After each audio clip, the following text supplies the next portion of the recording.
All right, that was a couple of songs by music collective The Crown, and the songs we heard were called Flying Carpet and You Blue. They were released in 2018 on their album The Path of Totality.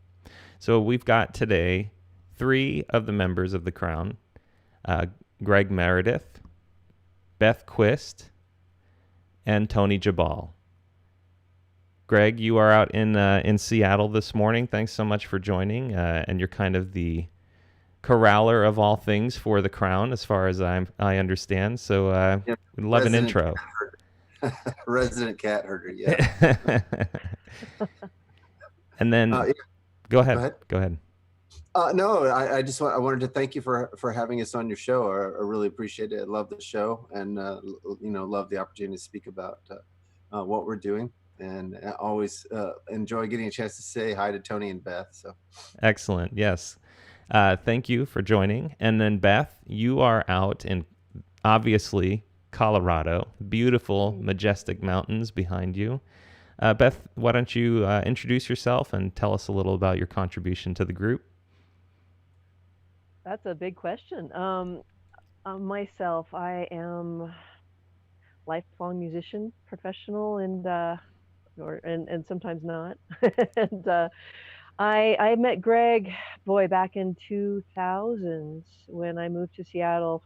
I lived there for 4 years, and just started a great friendship and mutual love of music, and so it's been really wonderful to be a part of that. And then I left Seattle to go work for the big Las Vegas circus for a while, but I continue to come back, and also now I'm back in Colorado because Las Vegas just wasn't my thing. So I'm happy to still be involved with the Seattle scene, and working with the Crown has just been wonderful to work with Tony and Greg and Ahmed and Igor and Petra. Wow, it's been quite a gift in my life. Excellent. And then we have Tony Jabal, who is out in New York. Tony, thank you for joining, and it'd be great to hear a little about your involvement with the Crown. My role with the Crown is that of producer, which means that I'm the guy who says, that was great, but you guys can do it better. It's been the moment I began to hear this music, I knew immediately I wanted to be involved with it. It was a different singer at that time, but I just heard the potential for creating this bed for this gorgeous voice to lie in. That was the image I had in my head. And we have continued to work in that way, at least from my perspective. That's what it's about. The music itself, of course, is extraordinary. It's beautiful, sophisticated, and interesting, and eclectic, and all the things that, as a producer, one wants to have in the music that you're editing and mixing. Absolutely. So, Greg, if you could tell us a little about how the Crown came together and what your aim is with the group. Yeah, thank you. Initially, it began with my relationship with Natasha Natalevna. I had just come back from Holland, where I had been working with the Symphony of Crafty Guitarists, and I wandered into Mailbox West here in West Seattle, and I heard this voice. I was looking around. This is a real voice. I could really hear the quality of it. It was as if it came from another world. And it was Natasha, and she was working at Mailbox West at the time. And I said, "You have a real voice. I play the Kellstone." And I pulled up my phone and showed her what a Kellstone was.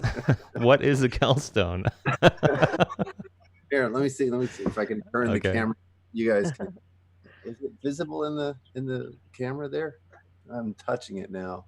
Yeah, there it is. It's a 9-stringed instrument. It was developed by Jan van Kelst, so Kelst tone. You play by tapping, and unlike other tapping instruments where your hands are kind of working against gravity, this is laid flat, and so gravity is your friend. So it looked like you keep it on a keyboard stand, like a keyboard, and keep it on the keyboard stand, yeah. it has 9 strings. I'm guessing that run the like a long ways, right?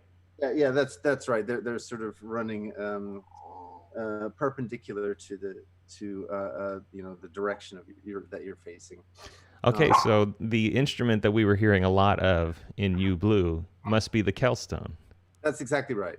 That's actually both of those songs feature the Kellstone. Excellent, very cool. So I brought my puppy. She's Hi, Fiber. My cute dog. She's Fiber. Here, let's see if I can get her in the camera. I don't know if that works. There she is.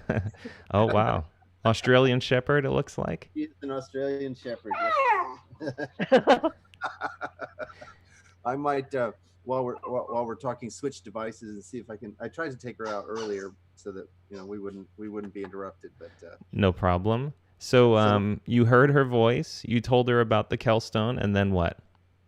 And I said, give me a call. Here's my number.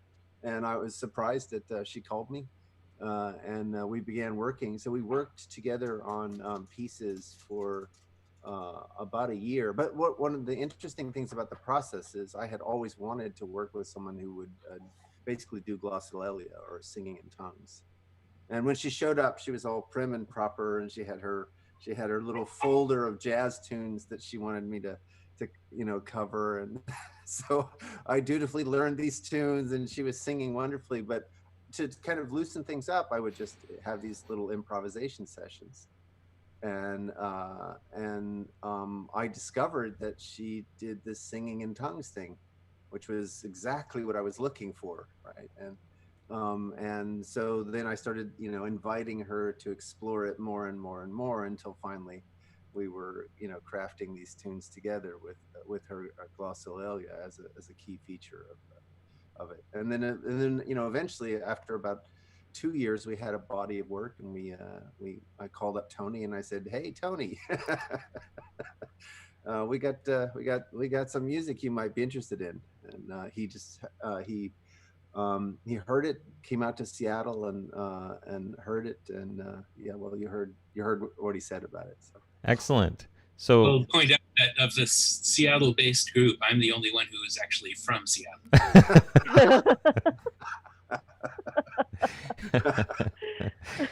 And you live in New York. There were a lot of interesting sort of accidents. So I just happened to bump into Amy Denayo, and I told her I was looking for a drummer, and she said, "Well, I know this great guy, Ahmed Yusuf Begi," and she gave me his number. And so I called him, and he was able to come over almost right away. And I just, he asked what did I want him to play, and I said, just play the right beats. And and he was just fantastic. He was really, really amazing, and remains just an inspiration in the group. He's a phenomenal a Kurdish hand drummer. And the weekend we were scheduled to go into the studio, which was actually Natasha's birthday weekend and the weekend of the total eclipse, my friend Michael Henderson called me and said, "Hey, I happen to be in Seattle." And I said, "Hey, we're going into the studio. Do you have your oud?" And he said, "Yeah, I do." And so the Crown has kind of been full of these amazing, happy accidents. That's excellent. What I love about the music is kind of what I love about Bjork's music. It just flows. It's not like, okay, here's the verse, and we're going to do this for 8 measures. And even in You Blue, it's like it just feels natural and organic. There's stuff that happens, and then there's more stuff that happens, and then we'll see if something else is going to happen, and then it does, or it doesn't. And the music it's just not predictable. The instruments are different. It's not like a traditional rock band context or something like that. So I love the variety. I love the sound. It's very atmospheric. And I'm curious if, Tony, this question's directed more towards you. I'm curious if you helped shape that through your production, or if if that was just kind of the way things happened as it got recorded. Well, when we went in, basically it was a bunch of punk songs with just thrashing. I knew it. Through the magic of plug-in effects, I was able to Those amp modelers that turn your guitar into tabla. No, it's very much what you hear. I mean, there's obviously, I take the raw tracks and add my own reverbs and distortions and things to them. But what you're hearing is really what the group is presenting. I mean, my role as a producer, I see, is to help the artists to realize their vision. It's not my vision; it's their vision. I may have a sound in my head. I may have a better idea of what their vision is than they do in some cases. At times, I will ask an artist to work against their better instincts, and at times I'll work against my better instincts. But what you're hearing is really, at least I believe, it's what Greg and the band are looking to present. I don't think I drastically altered the mood or sound or intention of anything in there. Excellent. Beth, I'd like to feature a song where you are more prominent. So which song should we listen to next? It's either going to be Love Is or I'm the worst at song titles. What's the one on the first album? I really only played on one song, and it was Hammer Dulcimer. Not every rose. Unless you've got some mixes of some other songs you're going to. It's going to be improvised. So I do have some songs I've selected, but I think Love Is a great introduction since it's brand new. Yeah, that one's Hammer Dulcimer and me and Petra on voice on that one. So. You want to tell us about Petra Haden? Well, she came in kind of late notice. I think Greg pursued that relationship, and what a treat, and especially with her background in a cappella, because I also have a background in a cappella with singing with Bobby McFerrin for so many years, and voicestra, and a cappella and improv, so very strong improv background. So that was, I just instantly fell in love with her personally, and I was that was an incredible addition to the project. And then there was my punk Hammer Dulcimer, but Tony toned it down. Excellent. Greg, anything about Love Is before we take a listen? Yeah. So the lyrics for Love Is came from a book that I wrote for Natasha. So for every day for a year, I wrote a poem in English and Russian, and bound them all in a book at the end of the year. I'll go and grab it in a minute, maybe as the song is playing. And this is one of the better pieces that came out. I mean, if you're writing a poem every day for a year, a lot of them are going to be crap. but a few of them will stand out, and this was one of them. All right, we're going to take. Oh, sorry. Go ahead, Tony. I think this will be the world broadcast premiere of this song, which is from the next album to be released. Very excellent. Cool. So the new song is called Love Is, and you can get it at the Bandcamp URL at the bottom of the screen, thecrownroyal.bandcamp.com. Let's take a listen.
Wow, there is so much going on in that track. It is really so lush and beautiful. I don't know if Greg is indisposed right now, so Tony, I'm going to start with you. Can you talk a little about the mixing and production on that? Because I've mixed a lot of tracks in my life, and it's tough when there's that much going on to get clarity. So you want to talk through your adventure on this track? Yeah. I'll start by talking about another project that I worked with, the band Braindance here in New York, with the extraordinary composer and guitarist Bora Vor, who is just highly recommend checking her out. I worked with Bora to produce their last album, which is a progressive dark wave metal epic thing with, zillions of guitar tracks and percussion, dozens and dozens of tracks on every song. And this piece, Love Is, was of that echelon in the amount of mixing energy I had to put into it. It was one of the most intense pieces of work I've ever taken on. And the thing of it is that you've got Greg's loop, the guitar loop, and then you've got the Kell stone and some other electric guitar playing along. Ahmed is playing cajon and shakers, and Beth is hammer dulcimer, and we've got piano and bass, and that's the instrumental bed. So that already is pretty good chunk of sound right there. And then you've got Petra and Beth. And Petra and Beth laid down maybe 15 tracks of vocals. It was my suggestion to have them trade lines on it, to sing back and forth that way. And then there's all the backing vocal tracks. And my process as a mix engineer, I love the editing process. In any creative process, editing is the best part, because that's where you get rid of the stuff that you love and it makes the thing better. Yeah. And you have to just let go. You have to say, well, maybe this stuff that I love will come back. Maybe it won't. Maybe it's gone forever. But as a whole, the piece is better. Now with this track, I had these, 15 tracks of gorgeous vocals, and I could not bear to let go of any of it. So I had to figure out how to make it all work, and that was the task here. And obviously I had to edit out and cut a fair amount of stuff from it, but there's just, the voices in this make me weep. Yes, it's beautiful. Beautiful. Yeah, in the studio we were in the control room. Dennis and Ahmed and Igor and I were listening as the two were singing, and we were just getting chills. It was amazing. Beth, can you talk a little about your vocal approach on this piece? And you and Petra were in the studio live singing together, correct? Yes. Okay. Yeah. It was. I think this was the song where Tony coined, or Tony decided that Petra and I had a thing, so to speak. Really, trading lines. I loved that suggestion. It ended up being a really fun thing to play with, and also very the being able to open up your ears, like really listening to the other singer, and not only just listening too. For my own experience, was just appreciating and getting inspired by what Petra was also doing, and hearing a line that she would do, and then echoing that, or of course giving a counter response, and then sometimes coming together, like with those cascades at the end. That one gave me chills, that moment where we kind of, although I don't know if all the cascades ended up in the mix, that might have been one of the things we loved. We could do probably multiple mixes of this song, but yeah, that's when I distinctly remember Petra and I hitting a groove together, and listening and supporting each other. That was just really a wonderful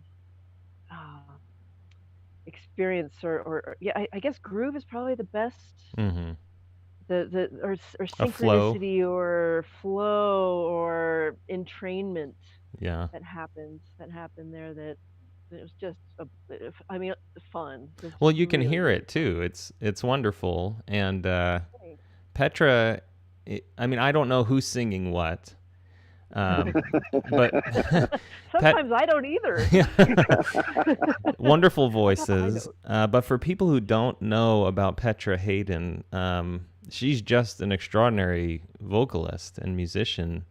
And you should check out her YouTube channel, because not only is it so unrecognized, like she should have 10 to 100 times as many subscribers as she does. But the music that she does on her channel is so interesting. And she's done a whole bunch of these a cappella King Crimson songs, which really are wonderful. So if you're a King Crimson fan and you want to hear just a completely different take, I mean, I just love hearing a female voice on King Crimson and other kinds of, that progressive rock music or whatever that's called. But she does everything, all of the parts, even percussion, vocal percussion. It's incredible. Yeah. Her take on Mate Kudasai is just phenomenal. If people wanted a place to go, or to begin with her work, her take on Mate Kudasai from Discipline is just outrageous. It is so good. It's really wonderful. Robert just discovered it and posted on Facebook, yowza or wowness. I can't remember exactly what he said. Yeah. So, have you worked with Petra before? I did. That's it was a funny thing. So the Tiny Orchestral Moments project, which has Steve Ball sort of at the heart of it, one of the first major sort of group efforts that resulted in a big performance at the Shepherd Center here in Seattle. Steve brought Petra into the project, and so that's when I first got to meet her. And the funny story, I hadn't really been thinking about Petra, but I read John Scalzi's second book in the Locked In series, which is all about a pandemic called Haden's syndrome, and just like hearing that word, and we needed another singer for this recording, and I thought, Haden, what about Petra Haden? and so I sent her some links to some tunes, and she was like, "This is so beautiful. Yes, I'd love to do it." So I was completely, I was shocked and delighted that she would agree, because she's such a phenomenal musician. And then and then another funny story, talk about the Crown accidents. I was talking to her about how I thought of her, and I said, John Scalzi has these books called Locked In, about this global pandemic, Haden syndrome, and she said, "Oh yeah, he named it after me." What? Yes. And in fact, for confirmation, I tweeted this out just before this interview. I tweeted out to at Scalzi, and he confirmed that yes, indeed, he he did in fact name the global pandemic in his books after her, because he just happens to love her music. That's wild. That's wild. I actually first heard about her through Bill Frisell's music, and she's done a bunch of albums with Bill. But yeah, just wonderful. If you're watching this interview, please check out Petra Haden, and that's Heden. But back to Love Is. Beth, I'd love to hear more about your approach to this song, both as a vocalist and as an instrumentalist. We haven't talked about the hammered dulcimer at all. And I don't know if everyone who is watching this will even know what a hammered dulcimer is. So it'd be great to hear your description of the instrument, your approach to it musically, and what you brought to the track. Yeah, I'd love to talk about the hammered dulcimer. It's the great grandmother of the piano, and piano was my first instrument back. I mean, I started playing when I was 2, and the dulcimer, the hammered for. I mean, there's the mountain dulcimer, which is a lute, and I don't know why. I honestly don't know why they both have the name dulcimer, but I'm sure some instrument geek would know the history on that. But the original dulcimer, the earliest ones were found in Persia, which is now Iran, and they're over in the Middle East and India. They're used extensively, and they're called santur there. And I first studied on a cimbalom back in the 80s, and it just, I mean, probably because of my piano background, it just, it instantly, the first time I ever touched one, I was playing it. I mean, melodies, and it just, there's a logic to it that's very similar to piano, even though it looks kind of different. It's a trapezoid. For those of you who don't know what it looks like, with tons of strings. My instrument has 90 some odd strings on it. It's a big one, and it also has a damper pedals, so you can get some really cool effects. And I have run it through distortion before, although we didn't for this project. But it's it's a really fun instrument. You hit it with these. I wish yeah, I'm not at home, It's so okay. had I, yeah, I'd love to show you it. But you hit it with hammers, hence the name hammered dulcimer in the West. It's also used a lot in Celtic music. But for this one, it's also this particular version of it, the one that I have, is diatonic. So either I have to retune for various songs, or luckily with this one, it just, I happen to have the scales that Greg was playing this song in. And I really enjoyed the sound, the blend of the textures between the Igbo melody and the the trilled hammer dulcimer. There was something. They're both so different, but they gelled together. So I really enjoyed playing that melody along with him. And then just the light, airy stuff that the little accents that can be put in there that are just so sweet sounding in the hammer dulcimer, and just like little pings in the air, and it's such an etheric instrument on its own. Like you hardly ever have to add any reverb to it if you want an etheric sound. I mean, maybe none at all. I don't know what Tony did with that, but it's, and I don't even know how many mics we had on that thing in the studio. I mean, it was like 4 or 5 microphones, and we might, can't remember if we took a line from the pickup as well. But that's one for Tony. But yeah, that was I'm getting more and more deeply into that instrument, that I've really fallen in love with it. Wonderful. I love hearing that kind of stuff, especially things about recording with unusual instruments in the studio. And for anyone who wants to go deeper into that sort of world, check out our interview with Charlie Kaywood, who played, I think he played 15 different instruments on the Medieval Babes album, and his solo albums have like literally 30 to 40 different instruments. Almost none of them are like a traditional orchestral type of instrument. They're world instruments, things you've never heard of. His album is just, it's unbelievable. So check that out. CAWOOD. So let's. At this moment, I should put in a plug for the studios where we worked in the engineering. Sure, yeah, go for it. The engineer at Robert Lang, where the first seed album was recorded. Her name was Audrey. I don't remember her last name. She did a phenomenal job of miking instruments that in many cases she had never heard of. Yeah, right. She'd never encountered an oud before. And she did a great job. Same with Taylor at Bear Creek. They were game to try anything. They had wonderful ideas about mics and mic placements. And I really felt comfortable leaving myself in their hands and being able to concentrate really on the performance and the music, because I could tell in the studio that the sounds were good. There were a few hiccups along the way, as there always are, but by and large, the basic sounds that we got for all the instruments were very workable with. Yeah, that's wonderful. Yeah, Charlie had mentioned his engineer. He just walked around the instruments as they were being played and listened with his ears, turning his head, and then he would just place a mic where his ear thought it sounded best.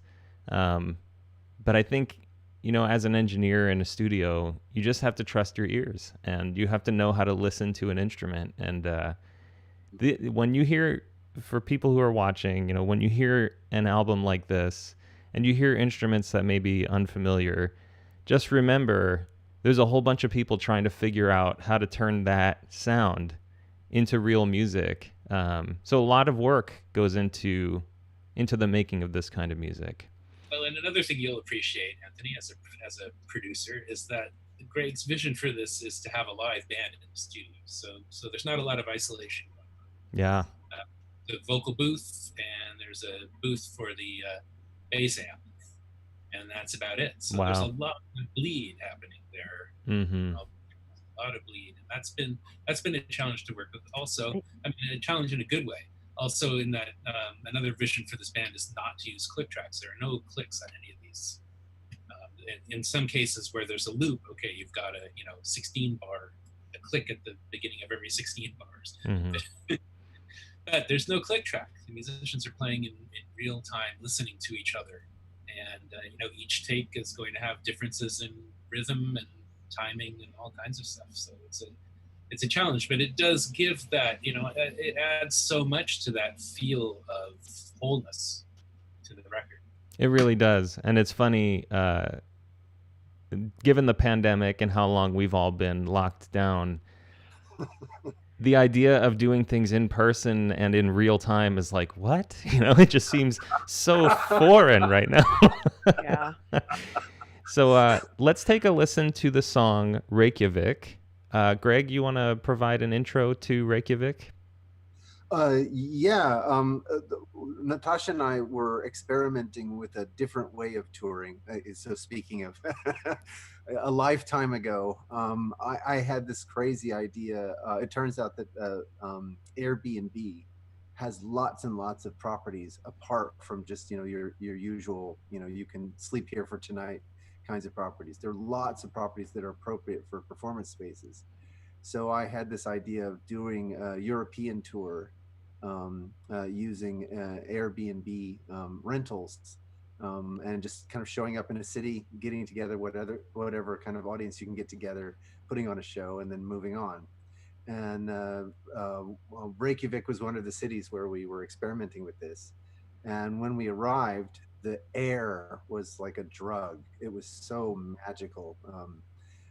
And I just I got all the stuff loaded out of the rental car and into our personal Airbnb, and we sort of settled in, and I just found my hands gravitating to the guitar, and these lyrics just flowed out. It was like it all happened in an instant. I mean, I couldn't even tell you. The time I spent, because time went wonky. And there is a beautiful music video for this track as well, right? That's correct. Yes. Richard Silvarnas, who works with Tony on Zero Times Everything. We went back to Reykjavik and filmed this video with Richard. And I strongly suggest checking that out as well. It's got some really nice stuff. All right. Well, let's take a listen. Thanks for the intro.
And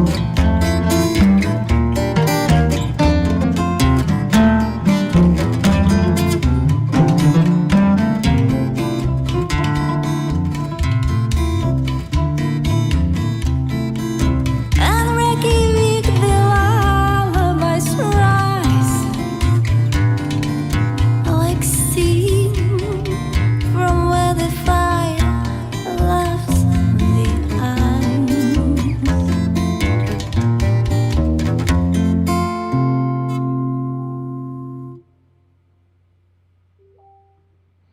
All right. I just love that song. It's very, very beautiful. We have only a few minutes left.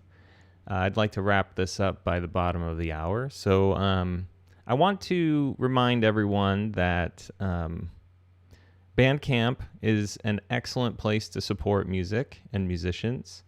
And the Crown's music is on Bandcamp. And I think June 19th, in 8 days, next Friday, Bandcamp is donating all of its own proceeds, like its share of what it makes from music sales, to several charities related to the rioting and the racial injustice going on lately.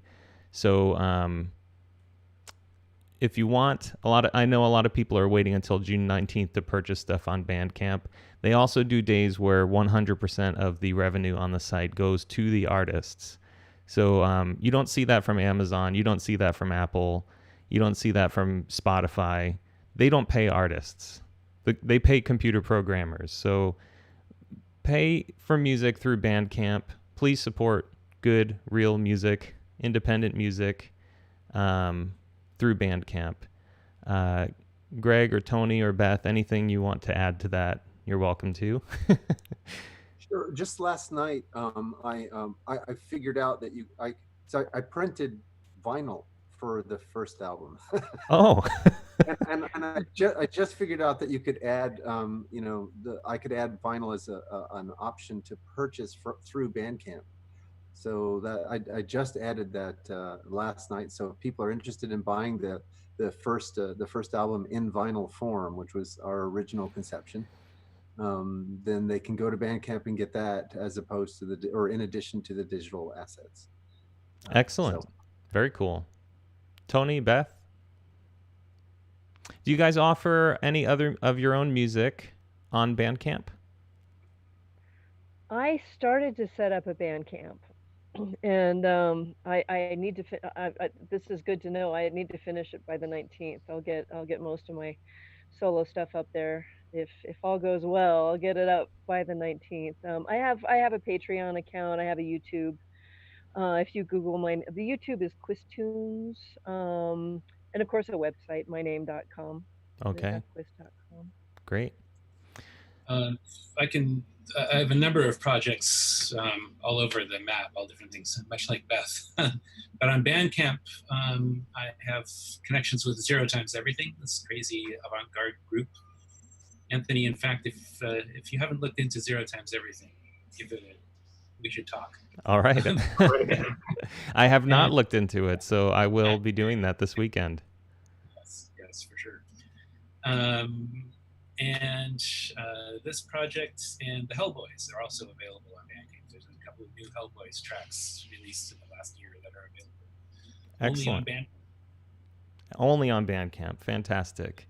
So, Greg, before we close, I read on the Bandcamp page for the new single Love Is that there's a mathematical influence on what is happening on the cover. For those who don't know, Greg is a mathematician plus. I mean, not like a mathematician. Greg's an inventor of math. So, yeah, Greg, can you just share maybe a 90-second kind of what's going on the cover here? Yes. I was there's a famous math problem, the looking for the zeros of the Riemann zeta function, and this has a resisted solution for over 100 years, a long time. You can get $1 million if you solve that problem, from from the Millennium Institute. But if you graph the zeta function, there's a beautiful graph that was made by Quanta magazine.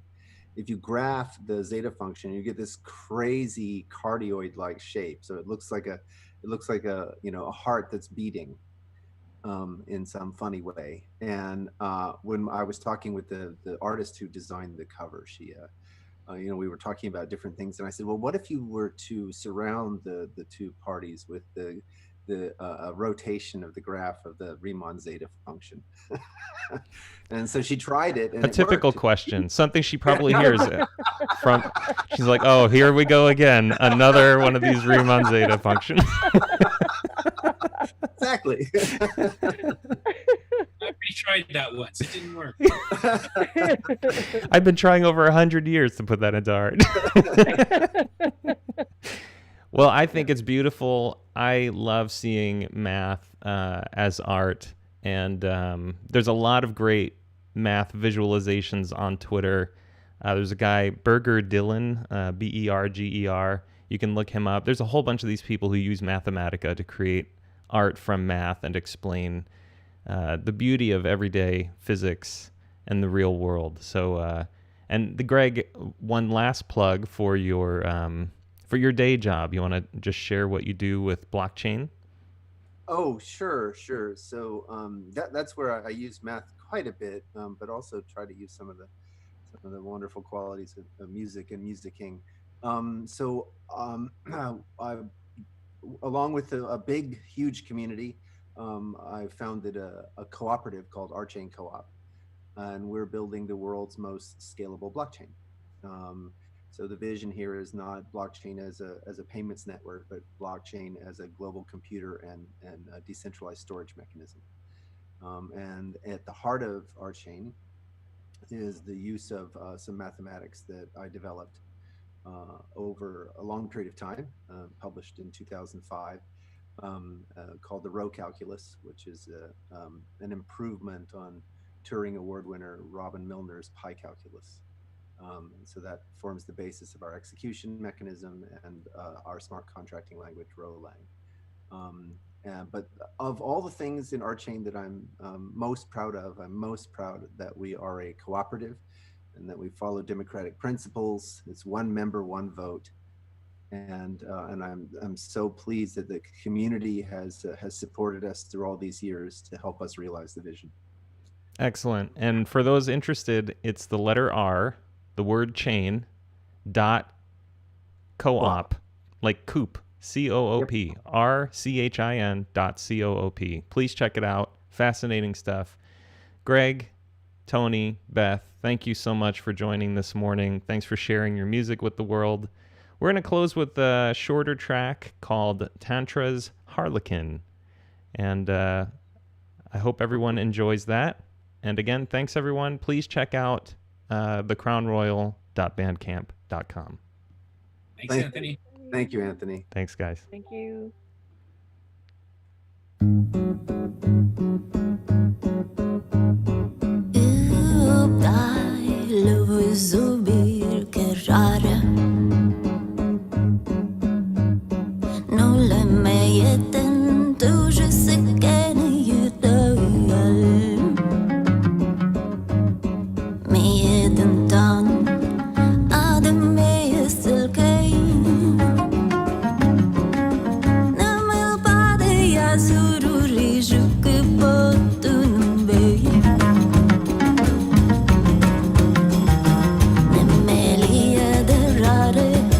De